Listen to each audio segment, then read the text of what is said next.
Everyone, welcome back to our blog the health blog. आज हम सबसे इम्पोर्टेंट टॉपिक पे बात करने वाले हैं कि हमें पेन किलर क्यों नहीं खाना चाहिए। अगर हम पेन किलर खाते हैं या इसका लंबे समय से कंज्यूम करते हैं तो इसके हमें क्या पॉसिबल साइड इफेक्ट हो सकते हैं। तो देखिए, आजकल नॉर्मल कुछ समस्या हमें हो जाता है, लाइक सर दर्द, बदन दर्द, तो हम पेन किलर तुरंत यूज कर लेते हैं। या लॉन्ग लॉन्ग टाइम में एल्डर लोग को जॉइंट्स पेन रहता है, बैक पेन रहता है, तो वो लंबे समय तक पेन किलर का यूज करते हैं। तो हम जानते हैं पहले first of all pain killer काम कैसे करता है।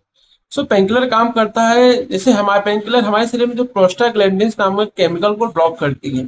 ये यह वह केमिकल है दर्द और सूजन को कम करता है। जब हम इन्हें ब्लॉक कर दिया जाता है तो हमें दर्द से राहत मिलती है। लेकिन यहीं से कहानी शुरू होती है साइड इफेक्ट की। पहला जो इसका साइड इफेक्ट रहता है, इसका असर पड़ता है पेट पे। इसका एक गैस्ट्रिक मुकेशा को नुकसान पहुंचाता है, जिससे पेट में अल्सर भी बन सकता है, एसिडिटी भी ज्यादा होती है और कभी कभी ब्लीडिंग भी हो सकती है। और इसके बाद इसका जो मोस्ट डाउन साइड इफेक्ट रहता है वो लीवर और किडनी पे रहता है। लाइक जैसे पैरासीटामोल का डोज अगर हम ज्यादा लेते हैं तो ये लीवर को डैमेज करता है। वहीं पे इबुप्रोफेन और डाइक्लोफेनेक जैसे एनसेड से हमारी किडनी पर दबाव पड़ता है। लंबे समय तक रोज लेने से लीवर फेलियर और किडनी फेलियर तक का खतरा हो सकता है। तो ऐसे में सावधानी बरतना जरूरी है।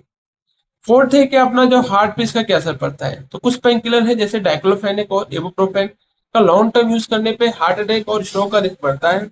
इसके और भी खतरे हैं, जैसे एस्पिरिन बच्चों में देने से राइस सिंड्रोम हो सकता है। ओवरडोज जहर जैसा नौजिया, उल्टी, ब्लैक स्टोन, एंग फेलियर भी हो सकता है। तो ऐसे में सावधानी बरतना बहुत आवश्यक है अगर आप पेन किलर लंबे समय से यूज कर रहे हैं। अगर आप यूज कर रहे हैं तो फिर इसमें जरूरत पड़ने पे हम क्या कर सकते हैं, ये भी एक सवाल आता होगा आपके माइंड में। तो फर्स्ट ऑफ ऑल इसका जो प्रिकॉशन है, पेन किलर को कभी भी खाली पेट नहीं लेना चाहिए। अगर दर्द बार बार होता है तो एक बार डॉक्टर से सलाह लें। अन्यथा first of all natural remedies पे ध्यान दें, रेस्ट और लाइफ स्टाइल में चेंजेस करें। तो लास्ट टू लास्ट कहना ही है, ध्यान रखिए, याद रखिए, पेन किलर तुरंत आराम देता है, लेकिन बार बार इस्तेमाल से ये आपके शरीर को नुकसान पहुंचा सकता है। दर्द का असली कारण जानना है और सही इलाज करना ही सबसे समाधान है। अगर वीडियो उपयोगी लगा हो तो लाइक कीजिए, शेयर कीजिए और चैनल को सब्सक्राइब करना न भूलें। धन्यवाद, नमस्कार।